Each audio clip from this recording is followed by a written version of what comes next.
Hello, my dear students and investors and my friends. This is Anshuman Dixit. I'm a financial consultant. आज फिर हाजिर हूँ आपके सामने stock exchange basic of stock exchange series के second lecture के साथ। आज हम बात करने जा रहे हैं स्टॉक एक्सचेंज के बारे में। स्टॉक एक्सचेंज क्या होते हैं इंडियन इकोनॉमी में या किसी पर्टिकुलर कंट्री की इकोनॉमी, स्टॉक एक्सचेंज का क्या इम्पैक्ट होता है, स्टॉक एक्सचेंज की हेल्प से एंटरप्रेन्योर्स को क्या फायदा होता है, कैसे फंड रेज होता है, स्टॉक एक्सचेंज से हम लोग कैसे पैसे बना सकते हैं, कैसे पैसिव इनकम जनरेट कर सकते हैं, यही सारी चीजें डिटेल में समझेंगे। और आप लोगों से अनुरोध ये है कि स्टॉक एक्सचेंज सीरीज का पहला लेक्चर मेरे यूट्यूब चैनल पे अवेलेबल है, तो आप लोग एक बार उसको देख लें। इस लेक्चर को देखने के पहले या बाद में भी देख सकते हैं। और साथ ही साथ ये जो प्रेजेंटेशन है इसके लिंक मैं अपने टेलीग्राम चैनल पे शेयर कर दूंगा, वेल्थ फॉर यू पे, और टेलीग्राम चैनल का लिंक भी डिस्क्रिप्शन में दिया हुआ है और मेरे बाकी सारे सोशल आईडीज के लिंक भी डिस्क्रिप्शन में दिए गए हों। तो आपसे उम्मीद है कि आप उस चैनल को सब्सक्राइब करेंगे और बाकी डिफरेंट सोशल नेटवर्किंग प्लेटफॉर्म पे मुझे फॉलो करेंगे ताकि आपको और स्टॉक एक्सचेंज से रिलेटेड जानकारी, अपडेट्स, न्यूज़ मिलती रहे। तो आइए समझते हैं स्टॉक एक्सचेंज के बारे में। First of all, definition of stock exchange. The Security Regulation Act of 1956 defines stock exchange as an association, organization, or an individual which is established for the purpose of assisting, regulating, and controlling business in buying, selling, and dealing in securities. तो आसान भाषा में अगर मैं आपको बताने की कोशिश करूं तो बेसिकली स्टॉक एक्सचेंज एक ऐसा प्लेटफॉर्म है जहां बायर और सेलर आपस में इंटरेक्ट करते हैं, आपस में अपनी सिक्योरिटी को एक्सचेंज करते हैं। स्टॉक एक्सचेंज सेकेंडरी मार्केट का पार्ट होता है। जैसे कि आपको मैंने प्रीवियस लेक्चर में ऑलरेडी बताया हुआ है कि कैपिटल मार्केट में दो मेन पार्ट होते हैं, primary market and secondary market. Primary market is also known as new issue market, जहां पे एंटरप्रेन्योर, कोई बिजनेसमैन, कोई कॉर्पोरेट अपने शेयर्स इशू करता है और जब शेयर लिस्टेड हो जाते हैं तो वो स्टॉक एक्सचेंज में लिस्ट होते हैं। और स्टॉक एक्सचेंज में लिस्टिंग के बाद कोई भी इंडिविजुअल इन्वेस्टर जिसका स्टॉक एक्सचेंज में डीमैट अकाउंट है, जिसने अपना किसी ब्रोकर के पास अपना डीमैट अकाउंट ओपन कर रखा है, तो वहां पे वो अपने डीमैट अकाउंट की हेल्प से सेकेंडरी मार्केट से, स्टॉक एक्सचेंज की हेल्प से स्टॉक को बाई या सेल कर सकता है। अगर उसको लगता है किसी पर्टिकुलर स्टॉक में आगे जाके बढ़ने का पोटेंशियल है तो उसको बाई कर सकता है, अगर उसको लगता है कि आगे जाके ये घट सकता है तो उसको सेल करता है। तो इस तरह से स्टॉक मार्केट फंक्शन करती है। स्टॉक एक्सचेंज या स्टॉक मार्केट की थोड़ी हिस्ट्री भी डिस्कस कर लेते हैं। ये न्यूयॉर्क स्टॉक एक्सचेंज का इमेज है। The stock exchange was established bye east India company. ये भारत में स्टॉक एक्सचेंज के इतिहास के बारे में बात हो रही है। तो in India the stock exchange was established by East India Company in 18th century. In India, it was established in 1850 with 22 stockbrokers opposite to Town Hall, Bombay. This stock exchange is known as oldest stock exchange of Asia. तो दोस्तों, Indian stock exchange, Bombay stock exchange, जो अभी जिसके हम Bombay stock exchange के नाम से जानते हैं, तो वो ना सिर्फ हिंदुस्तान का बल्कि एशिया का सबसे पुराना स्टॉक एक्सचेंज है और 18वीं शताब्दी में शुरू हुआ था। ईस्ट इंडिया कंपनी ने इसको शुरुआत करी थी और 1965 में जाके इसको गवर्नमेंट से प्रॉपर अप्रूवल मिली। तो एक शताब्दी से ज्यादा समय लग गया इसको प्रॉपर रिकॉग्निशन मिलने में। तो 1875 में 318 लोगों जो स्टॉक ब्रोकर्स थे उन्होंने मिलके native shares and broker association के नाम से एक एसोसिएशन बनाई और इसमें मेंबरशिप फीस 1 रुपीज की थी। और यही एसोसिएशन बॉम्बे स्टॉक एक्सचेंज के नाम से फेमस हुआ और 1965 में it was given permanent recognition by the government of India. And India का जो सेकंड मोस्ट पॉपुलर और काफी ज्यादा फेमस स्टॉक एक्सचेंज है, जिसका वॉल्यूम इस समय बॉम्बे स्टॉक एक्सचेंज से ज्यादा होता है और समहाउ कभी कभी किसी पॉइंट ऑफ टाइम पे उसकी मार्केट कैपिटलाइजेशन भी बॉम्बे स्टॉक एक्सचेंज से ज्यादा हो जाती है। तो वो दूसरा स्टॉक एक्सचेंज है इंडिया में, नेशनल स्टॉक एक्सचेंज, वॉल्यूम इसका काफ़ी ज़्यादा होता है और मार्केट कैपिटलाइजेशन भी इसकी थोड़ी बहुत बॉम्बे स्टॉक एक्सचेंज से ज़्यादा ही है। नेशनल स्टॉक एक्सचेंज NSE का जो इंडेक्स है उसको हम लोग निफ्टी के नाम से जानते हैं, जो सबसे फेमस इंडेक्स है।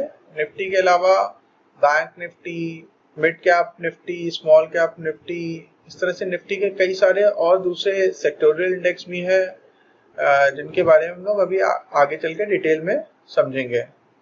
और बॉम्बे स्टॉक एक्सचेंज का जो इंडेक्स है संवेदी सूचकांक सेंसेक्स है और ये भी काफ़ी फेमस है। और जब भी हम लोग बाजार के बारे में पूछते हैं कि आज बाजार घटा बढ़ा क्या हुआ, तो हम लोग सेंसेक्स और निफ्टी के बारे में ही बात कर रहे होते हैं। तो बेसिकली सेंसेक्स और निफ्टी इंडिया में मार्केट के सिनोनिम्स बन गए हैं। अगर सेंसेक्स बढ़ता है या निफ्टी बढ़ता है तो हम लोग कहते हैं बाजार बढ़ रहा है, और ये अगर ये घटता है तो हम कहते हैं बाजार घट रहा है। तो बेसिकली ये इंडिया में मोस्ट रिकॉग्नाइज्ड इंडेक्स है और किसी भी देश का इकोनॉमी का जो बैरोमीटर होता है वो इंडेक्स को कहा जाता है। यानी उस कंट्री के स्टॉक मार्केट का जो इंडेक्स है वो उस पर्टिकुलर कंट्री के इकोनॉमी का बैरोमीटर होता है, और उस कंट्री की इकोनॉमी कैसा परफॉर्म कर रही है ये उस कंट्री के इंडेक्स की परफॉर्मेंस से पता चलता है। अगर उस कंट्री का इंडेक्स अच्छा परफॉर्म कर रहा है दैट मीन्स कि आपकी इकोनॉमी अच्छी कर रही है, और अगर उस कंट्री का इंडेक्स खराब परफॉर्म कर रहा है तो ये माना जाता है उस देश की इकोनॉमी अच्छा परफॉर्म नहीं कर रही है। तो ये बॉम्बे स्टॉक एक्सचेंज की बिल्डिंग है, दलाल स्ट्रीट में बनी हुई है। जिस तरह से अमेरिका का वॉल स्ट्रीट काफी फेमस है, उसी तर्ज पे उसी थीम पे इंडिया में दलाल स्ट्रीट है। बॉम्बे स्टॉक एक्सचेंज के बारे में कुछ और फैक्ट समझ लेते हैं। First of all we see the world's 10th largest stock exchange, और जिसकी 2018 में और 2019 के आसपास, मार्च 2019 के आसपास भी मार्केट कैपिटलाइजेशन $2.1 ट्रिलियन थी। जब मैं वर्ड मार्केट कैपिटलाइजेशन यूज कर रहा हूं तो इसका मतलब ये होता है किसी पर्टिकुलर कंपनी की मार्केट कैपिटलाइजेशन निकालने का मेथड ये होता है number of issued share multiplied by market rate. तो अगर हम किसी भी कंपनी के टोटल नंबर ऑफ शेयर्स को उस समय के स्टॉक प्राइस से मल्टीप्लाई कर दें तो हमें उस पर्टिकुलर कंपनी की मार्केट कैपिटलाइजेशन का अंदाजा लग जाता है। और आजकल के समय में मार्केट कैपिटलाइजेशन सबसे इम्पोर्टेंट बैरोमीटर है ये चेक करने का कि कौन सी कंपनी कितने बड़े साइज की है। अगर हम ये कहते हैं कि एप्पल दुनिया की सबसे बड़ी कंपनी है तो इसका मतलब ये है कि एप्पल का मार्केट कैपिटलाइजेशन सबसे ज्यादा है। जबकि किसी कंपनी के साइज को चेक करने के बहुत सारे मेथड और भी हो सकते हैं कि उसके नंबर ऑफ एम्प्लॉय किसके ज्यादा है, टर्नओवर सबसे ज्यादा किसका है, या रीच किसकी सबसे ज्यादा है। लेकिन जो सबसे ज्यादा यूनिवर्सली एक्सेप्टेड मेथड है किसी कंपनी की साइज को पता करने का वो मार्केट कैपिटलाइजेशन है। जिस कंपनी की मार्केट कैपिटलाइजेशन जितनी बड़ी होती है तो हम मानते हैं कि वो कंपनी ही वास्तव में बड़ी है, इर्रिस्पेक्टिव ऑफ उसका मार्केट साइज, उसका शेयर, उसके नंबर ऑफ एम्प्लॉइज, उसका पेनिट्रेशन, ये सब सारी चीजें सेकेंडरी हो जाती है। हम सबसे ज्यादा इंपॉर्टेंस मार्केट कैपिटलाइजेशन को देते हैं। तो अगर बॉम्बे स्टॉक एक्सचेंज में लिस्टेड सभी कंपनियों का मार्केट कैपिटलाइजेशन को सम कर दिया जाए तो ये लगभग 2 ट्रिलियन के आसपास आता है। अभी मार्केट में क्योंकि एपिडेमिक की वजह से, कोरोना की वजह से काफी करेक्शन आया हुआ है तो मार्केट कैपिटलाइजेशन डेफिनेटली काफी कम हो गई है। मेरे ख्याल से स्टिल 1.5 ट्रिलियन के आसपास होगी। तो नंबर ऑफ लिस्टेड जो इक्विटी शेयर्स हैं इस पैमाने पे भी बॉम्बे स्टॉक एक्सचेंज दुनिया का सबसे बड़ा स्टॉक एक्सचेंज है, और सबसे ज्यादा number of listed script Bombay stock exchange में ही है। बॉम्बे में सिचुएटेड है दलाल स्ट्रीट में। ये दोस्तों नेशनल स्टॉक एक्सचेंज की बिल्डिंग है। वॉल्यूम वाइज ये इंडिया का नंबर 1 स्टॉक एक्सचेंज है। बॉम्बे स्टॉक एक्सचेंज ओल्डेस्ट है, ये उसके बाद बना था। The National Stock Exchange of India Limited is leading stock exchange of India, also located in Mumbai. The NSE was established in 1992 as the first dematerialized electronic exchange in India. Dematerialization का क्या मतलब होता है ये समझ लेते हैं। Basically दो टर्म्स होते हैं, रीमेटलाइजेशन एंड डीमेटलाइजेशन। डीमेटलाइजेशन का बेसिकली मतलब ये होता है कि हमारे पास अगर किसी कंपनी के शेयर्स फिजिकल फॉर्म में अवेलेबल हैं तो हम अगर उनको इलेक्ट्रॉनिक फॉर्म में कन्वर्ट करते हैं तो ये this process is known as dematerialization of securities, और इसका रिवर्स प्रोसेस रीमेटलाइजेशन होता है। अगर किसी इलेक्ट्रॉनिक शेयर्स को हम लोग फिजिकल फॉर्म में कन्वर्ट करते हैं तो वो रीमेटलाइजेशन कहलाता है। बेसिकली अब इंडिया में इलेक्ट्रॉनिक शेयर्स की ही ट्रेडिंग होती है, इलेक्ट्रॉनिक फॉर्म में ही ट्रेडिंग होती है। तो इसलिए हमें हर एक अपने स्क्रिप्ट को डिमेटलाइज कराना होता है अगर हमें इसको स्टॉक मार्केट में सेल करना है, तो ट्रेड करना है। तो नेशनल स्टॉक एक्सचेंज की भी मार्केट कैपिटलाइजेशन अप्रैल 2018 के आसपास 2.27 ट्रिलियन थी, जो कि थोड़ी सी ज्यादा है बॉम्बे स्टॉक एक्सचेंज से। Number of listed scripts near about 1952, और इसके जो फेमस इंडेक्स हैं Nifty 50, Nifty next 50, Nifty 500, Nifty mid cap, like that. ये कुछ इंडेक्स हैं, काफी फेमस इंडेक्स हैं। निफ्टी 50 ये जिस दिन लिया गया था उस समय उसकी निफ्टी की क्लोजिंग 10,305 थी, और ये 52 वीक हाई एंड लो दिखा रहा है आपको। 52 वीक हाई है निफ्टी का 12,430, यानी कि ये अपने हाई से 25% से ज्यादा के करेक्शन पे चल रहा है इस समय, क्योंकि करेक्शन अच्छा खासा आया हुआ है मार्केट में। और उसके बाद 52 वीक लो जो है वो 7500 के आसपास का है। अभी जब करेक्शन आया था तब निफ्टी 50 करेक्ट होके लगभग 7,500 के आसपास तक चला गया था। उसके बाद जो दूसरा बहुत ज्यादा फेमस स्टॉक इंडेक्स है वो है हमारा निफ्टी नेक्स्ट 50। ये अगली 50 कंपनियां होती है, तो निफ्टी 50 बेसिकली टॉप 50 कंपनियों का ग्रुप होता है, और उसके बाद की नेक्स्ट 50 कंपनियां निफ्टी नेक्स्ट 50 में रखी जाती हैं। ये ज्यादा एग्रेसिव होती है, जनरली इसमें रिटर्न्स भी ज्यादा तेजी से बनते हैं और करेक्शन भी ज्यादा फास्ट आता है। तो निफ्टी नेक्स्ट 50 का इस समय जो वैल्यू चल रहा है वो 25,900 के आसपास है, और इसका 52 वीक यानी कि एक साल के अंदर जो 52 हफ्तों का हाई था वो लगभग 29,000 के आसपास था, और 52 सप्ताह का जो लो था 52 वीक लो था वो 18,000 के आसपास था, यानी कि 18,000 से बढ़ के अब वापस 25,000 पे आ गया। और उसी तरह से निफ्टी भी 7,500 से 25% से ज्यादा रिकवर होके वापस 10,000 के आसपास आ गई है। तो आप ये मान सकते हैं निफ्टी अपने हाई से लगभग 40% से ज्यादा करेक्ट हो गई थी, क्योंकि 12,500 का हाई था और 7,500 तक का लो लगाया था इसने।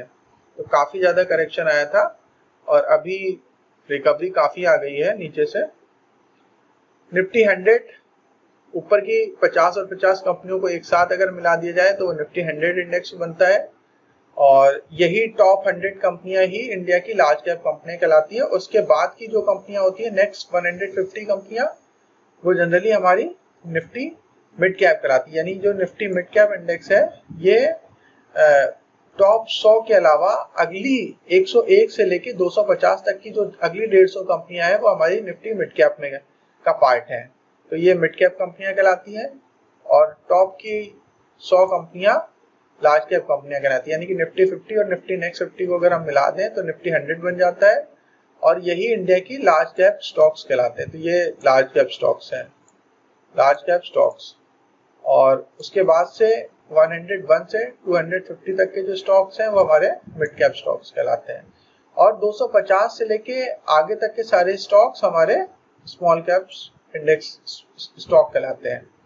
तो 250 कंपनियों के बाद से अगली जो 50 कंपनियां हैं वो स्मॉल कैप 50 बनाती हैं, उसके बाद नेक्स्ट 250 कंपनियां हैं। तो इस तरह से इन्होंने बहुत सारे इंडेक्स बना रखे हैं।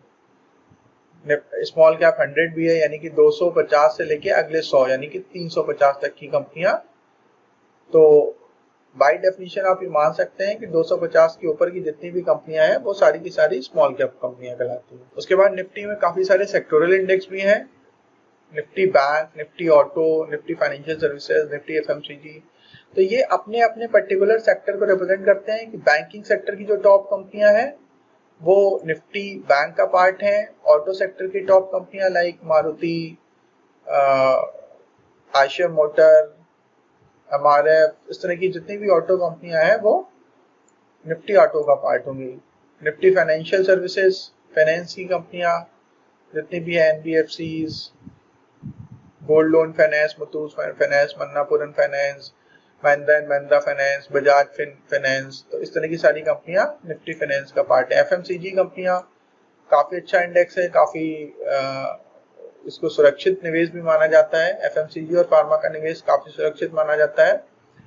तो एफएमसीजी इंडेक्स में बेसिकली डाबर, आईटीसी, एचयूएल, इस तरह की सारी, नेस्ले, सारी कंपनियां जो फास्ट मूविंग कंज्यूमर गुड्स के नाम से फेमस है, वो सारी की सारी कंपनियां एफएमसीजी का पार्ट है। आईटी कंपनियां, आईटी इंडेक्स, टॉप आईटी कंपनियां होती हैं इसके अंदर में, जैसे Infosys, TCS, Wipro, Tech Mahindra, HCL, like that. Media company, फिर मेटल कंपनी, मेटल कंपनी में आपका सेल और टाटा स्टील, हिंडाल्को, इस तरह की सारी कंपनियां आएंगी। मेटल माइनिंग की कंपनियां। फार्मा, फार्मा में Sun pharma, Lupin, doctor Reddy's, Cipla, इस तरह की जो टॉप कंपनियां हैं वो सारी की सारी। पीएसयू बैंक, सरकारी बैंक, प्राइवेट बैंक, तो रियल एस्टेट, ये सारे इन्होंने सेक्टोरियल इंडेक्स बना रखा है। और अगर हमें स्टॉक मार्केट में फ्रीक्वेंट ट्रेडिंग करनी होती है तो हमें इन सब इंडेक्स के बारे में जानकारी होनी चाहिए। इनके कौन से कंपोनेंट हैं, कौन सी कंपनियां इसका पार्ट हैं, और किस इंडेक्स का क्या ट्रैक रिकॉर्ड रहा है, क्या उसका 52 वीक हाई लो है, सो दैट कि हम अपने डिसीजन को बहुत अप्रोप्रिएट ले पाए। तो रैशनल डिसीजन मेकिंग के लिए हमें इन सब इंडेक्स के बारे में जानकारी होना नितांत आवश्यक है।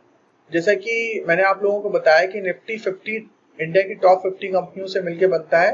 ये उन टॉप 50 कंपनियों की लिस्ट है, जैसे Asian paint, ITC, ICI motor, Hero MotoCorp, GAIL, Nestle, Tata motors, तो ये सारे की सारी वो कंपनियां हैं। और इनका ये जिस दिन मैंने स्क्रीनशॉट लिया है उस दिन का ओपन, हाई, लो, लास्ट ट्रेडिंग प्राइस कितना चेंज हुआ है, परसेंटेज में चेंज कितना, वॉल्यूम कितना था, 52 वीक हाई एंड लो। तो अगर हम लोग रिलायंस इंडस्ट्री की बात करें, क्योंकि इस समय ये बहुत फेमस स्टॉक है, लगातार इसमें इन्वेस्टमेंट हो रहे हैं एफआईआईज के, काफी सारे विदेशी निवेशक इसमें स्टेक ले रहे हैं, इंक्लूडिंग फेसबुक, गूगल और भी दूसरे बड़े बड़े निवेशक। तो 52 वीक हाई 1800 के आसपास लगा है इसका, और अभी अगर रिसेंट कुछ दिनों में और ज्यादा लगा हो तो मैंने अभी चेक नहीं किया है। और दोस्तों इसका 52 वीक लो 866 के आसपास है। अभी कुछ ही समय पहले जब करेक्शन आया था तभी लगा था, तो वहां से ये डबल से भी ज्यादा हो चुका है, यानी मोर देन 100% के रिटर्न्स इसने कुछ ही दिनों में दे दिए हैं। तो यहाँ से आप समझ सकते हैं कि स्टॉक मार्केट का कितना जबरदस्त पोटेंशियल, अगर आप अच्छे शेयर को बाय करते हैं और इस एपिडेमिक की कंडीशन में भी आपके पैसे को उसने डबल से ज्यादा कर दिया विद इन फ्यू डेज। तो इस तरह की बहुत सारी मिरेकल स्टोरीज हैं। जैसे जैसे ये लेक्चर आगे बढ़ेगा, स्टॉक मार्केट सीरीज के लेक्चर आगे बढ़ेंगे, मैं आप वो सारे की सारी स्टोरीज आपके साथ शेयर करूंगा, आपको बताऊंगा कि कैसे हम लोग स्टॉक मार्केट में पैसे बना सकते हैं, कैसे वेल्थ क्रिएट कर सकते हैं। तो वो हम लोग वन बाय वन सारी चीजें समझेंगे। इसी तरह से इसी का पार्ट एचडीएफसी बैंक भी है। एचडीएफसी बैंक इंडिया की मोस्ट वैल्यूएबल कंपनी है, और एचडीएफसी ग्रुप यानी एचडीएफसी बैंक और एचडीएफसी लिमिटेड दोनों मिला के निफ्टी 50 का अप्रॉक्स 18% वेटेज कवर करते हैं। तो ये एचडीएफसी ग्रुप का जो वेटेज है वो रिलायंस इंडस्ट्री से भी ज्यादा है स्टॉक मार्केट में, निफ्टी 50 में, सेंसेक्स में भी। तो Reliance industry, HDFC group, ITC, TCS, Infosys, ये वो कुछ खास दिग्गज कंपनियां हैं जो मार्केट की दशा और दिशा निर्धारित करती हैं। यानी कि आपने देखा होगा कि इस समय इकोनॉमी बहुत अच्छा परफॉर्म नहीं कर रही है, कंपनियों के रिजल्ट खराब हो रहे हैं, लॉकडाउन की वजह से प्रोडक्शन रुक रहा है, लोगों की जॉब जा रही है, फिर भी स्टॉक मार्केट ने नीचे 7,500 के लेवल से रिकवर करके और लगभग 10,000 के आसपास आ चुका है, और निफ्टी शायद इस समय इसके ऊपर चल रही है। अभी रिसेंट अगर मैं आपको चेक करूं तो ये और भी ज्यादा ऊपर निकल गई है। तो इसका मतलब ये हुआ कि ऐसा क्या मिरेकल हो रहा है कि मार्केट कंडीशन इतनी खराब है, लेकिन हमारा जो स्टॉक मार्केट है वो दिन पे दिन अच्छा परफॉर्म कर रहा है, नीचे से काफी तेज रिकवरी आई है। उसका रीजन यही कंपनियां हैं, क्योंकि रिलायंस में लगातार फंडिंग हो रही है, और कुछ और दूसरी अच्छी कंपनियां जो ठीक परफॉर्म कर रही हैं, तो उनकी वजह से हमारे इंडेक्स में काफी ज्यादा तेजी आई है नीचे के लेवल से। दूसरी चीज ये भी कि डेट फंड्स में अभी फ्रैंकलिन के कुछ फंड्स में प्रॉब्लम आने की वजह से जिन लोगों ने डेट फंड्स में इन्वेस्टमेंट किए थे उन्होंने भी अपने पैसे को इक्विटी की तरफ मूव किया है। और क्योंकि काफी लंबा लॉकडाउन था और इस लॉकडाउन में लोग घर पे फ्री थे तो उन्होंने भी स्टॉक मार्केट में इसको देखा कि काफी नीचे के लेवल पे है, तो काफी सारे नए डीमैट अकाउंट खुले हैं। जीरोधा और दूसरी कंपनियों ने ये रिपोर्ट करा है कि इस समय जो अकाउंट ओपनिंग रेट है वो 100% से बढ़ चुका है और ये ऑल टाइम हाई पे चल रहा है, यानी इस समय बहुत तेजी से डीमैट अकाउंट ओपन हो रहे हैं जितने पहले कभी नहीं हुए। तो ये सारे रीजन है कि रिटेल इन्वेस्टर का भी थोड़ा रुझान आया था और जो पैसे वाले लोग हैं जिनके पास पैसा फ्री पड़ा था उन्होंने देखा कि मार्केट में काफी करेक्शन आया है तो उन्होंने वहां पे इन्वेस्टमेंट किए हैं। तो उसकी वजह से मार्केट में काफी रिकवरी आ गई है नीचे के लेवल से। ये कुछ और कंपनियां हैं, Shree cement, coal India, doctor Reddy's, Maruti, HDFC limited, ये सारी की सारी वो कंपनियां हैं जो निफ्टी 50 का पार्ट है। तो दोस्तों इस वाले लेक्चर को यहीं पे विराम देते हैं और हम लोग अपने तीसरे लेक्चर में मिलते हैं जिसमें हम स्टॉक मार्केट के बारे में और डिटेल में डिस्कस करेंगे। आप लोगों से ये निवेदन है कि इस वीडियो को जरूर लाइक करिएगा, अपने दोस्तों के साथ शेयर करना और चैनल को सब्सक्राइब करना बिल्कुल मत भूलिएगा। आप लोगों का अपना बहुमूल्य समय देने के लिए बहुत बहुत शुक्रिया। Thank you very much.